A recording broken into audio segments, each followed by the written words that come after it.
Assalamualaikum warahmatullahi wabarakatuh. Di sini kami dari kelompok 4 akan mempresentasikan materi strategi dan kompensasi. Kelompok kami terdiri beranggotakan 3 kelompok. Saya Arik Salifunas Noval, NIM B11 2021 07427, Arif Batul Asa B11 2021 07432, Muhanif Jais Aljabar B11 2021 07442.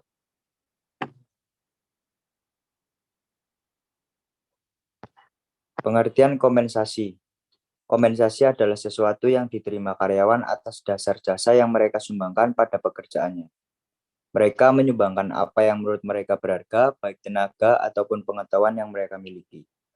Pemberian kompensasi merupakan salah satu pelaksanaan fungsi MSDM yang berhubungan dengan semua jenis pemberian penghargaan individual sebagai pertukaran dalam melakukan tugas keorganisasian. Tujuan kompensasi. Tujuan kompensasi adalah untuk membantu perusahaan mencapai tujuan keberhasilan, strategi perusahaan, dan menjamin terciptanya keadilan internal dan eksternal. Kompensasi merupakan suatu pilihan yang tepat untuk mengatasi masalah ketenagakerjaan bagi kebanyakan organisasi atau perusahaan, meliputi mendapatkan karyawan yang cakep, mempertahankan karyawan yang ada, meningkatkan produktivitas, memperoleh keunggulan kompetitif, sasaran strategi, aturan hukum. Selanjutnya bisa dijelaskan untuk Asa. Jenis-jenis kompensasi.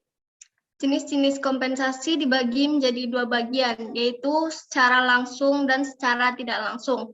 Kompensasi secara langsung yaitu gaji pokok yang meliputi upah, gaji, penghasilan tidak tetap, bonus, insentif, opsi saham.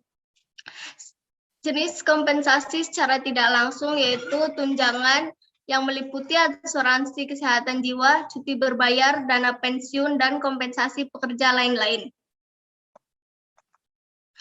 Tantangan dalam kebijakan kompensasi meliputi permintaan dan penawaran tenaga kerja, perekonomian, serikat buruh, kondisi keuangan perusahaan, kebijakan perusahaan, biaya hidup, produktivitas, dan pemerintah. Keadilan dalam kompensasi. Keadilan dalam kompensasi dapat dibedakan menjadi 3 bagian, yaitu keadilan individual, keadilan internal, dan keadilan eksternal. Apabila terjadi ketidakadilan, maka akan berdampak pada menurunnya daya tarik pekerjaan, yang pada akhirnya akan mengakibatkan meningkatnya perputaran karyawan, ketidakpuasan terhadap pekerjaan, maupun absensi. Kata kuncinya yaitu kompensasi dan keadilan.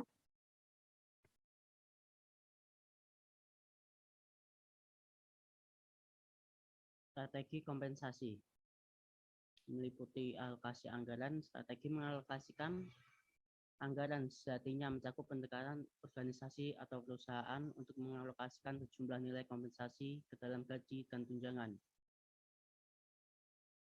Kembangkan rentang gaji. Kembangkan kisaran gaji untuk memastikan gaji karyawan kompetitif dengan organisasi lain. Paket manfaat. Banyak organisasi menggunakan paket manfaat selain gaji untuk menarik dan mempertahankan karyawan. Sistem manajemen kinerja. Penting untuk memiliki proses tata kelola kinerja terstruktur guna memastikan karyawan memenuhi tujuan perusahaan dan dinilai secara teratur. Kesimpulannya, kompensasi adalah seluruh imbalan yang diterima karyawan atas hasil kerja karyawan tersebut pada organisasi. Pemberian kompensasi merupakan salah satu pelaksanaan fungsi MSDM yang berhubungan dengan semua jenis pemberian penghargaan individual sebagai pertukaran dalam melakukan tugas keorganisasian. Secara umum, tujuan kompensasi adalah untuk membantu perusahaan mencapai tujuan keberhasilan, strategi perusahaan, dan menjamin terciptanya keadilan internal dan eksternal. Keadilan eksternal menjamin bahwa pekerjaan-pekerjaan akan dikompensasi secara adil dengan membandingkan pekerjaan yang sama di kerja pasar. Sekian dari kelompok 4. Wassalamualaikum warahmatullahi wabarakatuh.